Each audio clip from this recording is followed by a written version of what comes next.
Exercise हो गई या हाँ सर, एक्सरसाइज हो गई थी, मिसलेनियस बाकी थी शायद। हाँ पक्का? हाँ हाँ सर, फिर हमने ऐसा भी डिसाइड किया था कि सिर्फ मिसलेनियस के चाहिए तो फिर कर देंगे। क्योंकि मुझे याद है तब तक तो बाकी था। थोड़ी क्वेश्चन बाकी थे। ये तो किया था, दैट आई नो।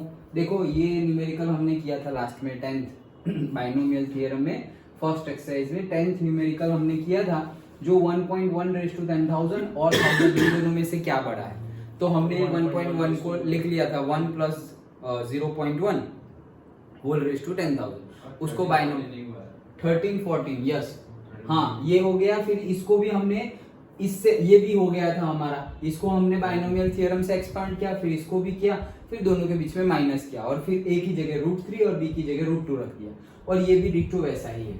ओके हाँ, तो वो होगा, हो गया है या बाकी है? 13 14 करते 12 किया तुमने प्रैक्टिस या बाकी है? अभी बाकी है तो कर लो, हो जाएगा, हो जाएगा ना। चलो तो 13th वाला करते हैं। 13 वाले न्यूमेरिकल में क्या बोल रहे हैं देखो, show that 9 raise to n plus 1 minus 8n minus 9 is divisible by 64 whenever n is a positive integer। अगर n पॉजिटिव इंटीजर है तो ऐसा हमें शो करना है कि ये जो है क्या है, 9 raise to n plus 1 minus 8n minus 9, ये जो है वो डिविजिबल बाय 64 है, ये हमें दिखाना है। Okay 9 raise to n plus 1 minus 8n minus 9, ये जो है वो डिविजिबल बाय 64 है, ये हमें दिखाना है। सो 64 किसी से भी डिविजिबल हो वो दिखाने के लिए हम क्या करते हैं, उससे डिवाइड होना चाहिए। उससे अगर डिवाइड हो जैसे कि 24, तो हम बोलेंगे कि yes 24 is divisible bye 2, 24 is divisible bye 4, divisible by 6। क्यों? क्योंकि 24 को हम 2 4 6 से डिवाइड कर सकते हैं, 12 से डिवाइड कर सकते हैं, लाइक दैट। तो अगर 64 से डिविजिबल ये हो, दैट मीन्स व्हाट, कि इसके नीचे अगर हम 64 लिखे तो वो कट हो जाना चाहिए और रिमाइंडर 0 आना चाहिए। वही हुआ। ओके तो वैसा हमें लाना है, चलो तो लाते हैं। तो क्या है देखो, इसको हम पहले तो एक्सपांड करते हैं, इसको हम ऐसे लिख देते हैं से 1 plus 8 whole raise to n plus 1, ऐसे लिख देते हैं। 9 को लिख देते हैं हम 1 plus 8 whole raise to n plus 1, और माइनस 8n है और माइनस 9 है। डन। अब ये हमारा बाइनोमियल बन गया, तो यहाँ पे बाइनोमियल एक्सप्रेशन लगा दो। क्या लगाएंगे, n प्लस 1 है, सो n प्लस 1 c0, पहले तो c0, तो क्या आएगा 1 raise to n plus 1 minus 0, मतलब क्या आएगा n प्लस 1, और 8 रेज़ टू क्या आएगा 0, ऐसे ही था, करेक्ट। ओके फिर ये पावर जो है वो कम होता जाएगा और ये पावर बढ़ता जाएगा, ऐसा ही था हमारा फॉर्मूला। तो इसको अभी आगे हम एक्सपांड करें तो सेकंड टर्म होगा हमारा n प्लस 1 c1, और 1 रेज़ टू था n प्लस 1 माइनस 1, मतलब कितना हो जाएगा रेज़ टू n, और 8 रेज़ टू क्या हो जाएगा 1। Done. Okay binomial theorem simply apply कर रहे हैं, इसका तो बाकी है अभी, इसको और आगे ले जाए थोड़ा। So n plus 1 c2 1 raise to n plus 1 minus 2, मतलब कितना हुआ n माइनस 1 हो गया, और 8 रेज़ टू कितना हो गया 2। Done. Binomial theorem simply apply कर रहे हैं। देन नेक्स्ट होगा क्या, n plus 1 c3 1 raise to n plus 1, मतलब यहाँ पे n माइनस 2 हो जाएगा, और 8 का क्यूब हो जाएगा, राइट। डन। अब डॉट डॉट करके पूरा अभी कितना कहां तक लिखेंगे, तो प्लस डॉट डॉट डॉट, और लास्ट टर्म कौन सा होगा n plus 1 c n plus 1 1 raise to n, 1 raise to क्या हो जाएगा 0 हो जाएगा, 1 raise to 0 and 8 raise to n plus 1, ये हमारा लास्ट टर्म होगा। और उसके बाद ये तो बाकी ही है हमारा, वो क्या है minus 8n minus 9। Done. Done. Okay अब क्या करेंगे, अब सिंपली एक्सपांड करो n प्लस 1 c0, तो वो क्या आएगा n+1c0 का वैल्यू क्या होता है? 1 होता है। कोई भी nc0 का वैल्यू क्या होता है? किसी में से कुछ भी सिलेक्ट ही नहीं करना, तो उसके कितने तरीके हैं? एक ही तरीका है, कुछ सिलेक्ट मत करो। तो इसकी वैल्यू होगी 1।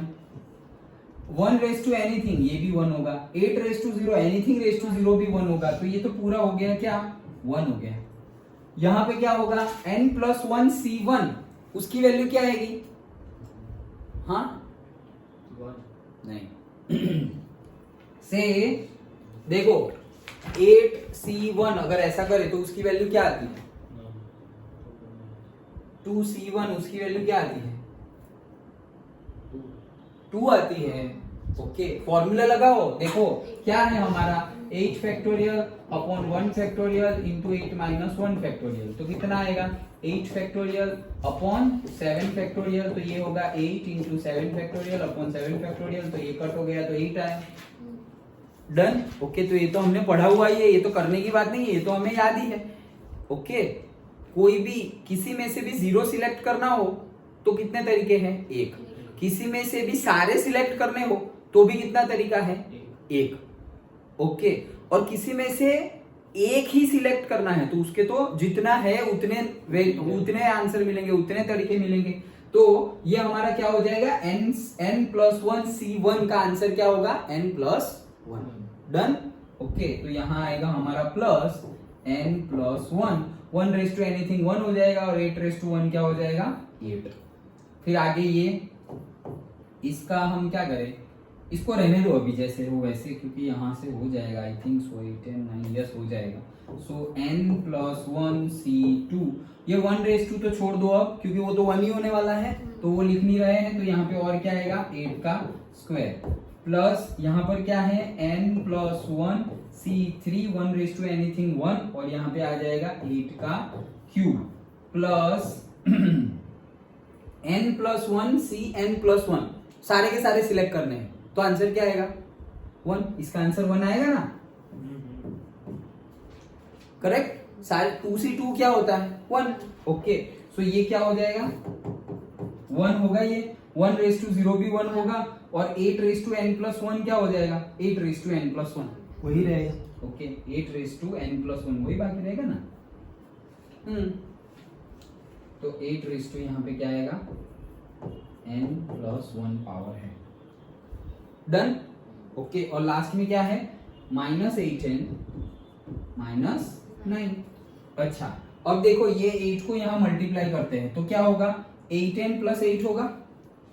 करेक्ट, 8 को यहाँ मल्टीप्लाई कर देंगे तो 8n + 8 होगा। वो 8 और ये 1 क्या हो जाएगा? 9 + 9, वो इसके साथ कैंसल्ड हो जाएगा। और ये 8n भी प्लस था, वो इसके साथ कैंसल्ड हो गया।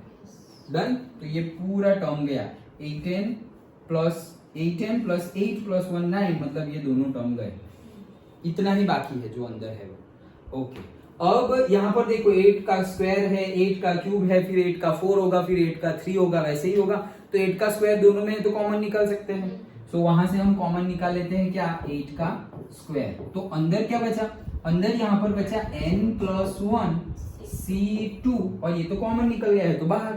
ओके, प्लस n+1c3, और यहाँ पे 8 बाकी रहेगा, plus dot dot dot plus यहाँ पर क्या बाकी रहेगा? 8 के, इसमें से मैंने 8 का स्क्वायर निकाला। सोचो 8 रेस टू n+1 है, उसमें से मैंने 8 का स्क्वायर बाहर निकाला। अगर नहीं भी होता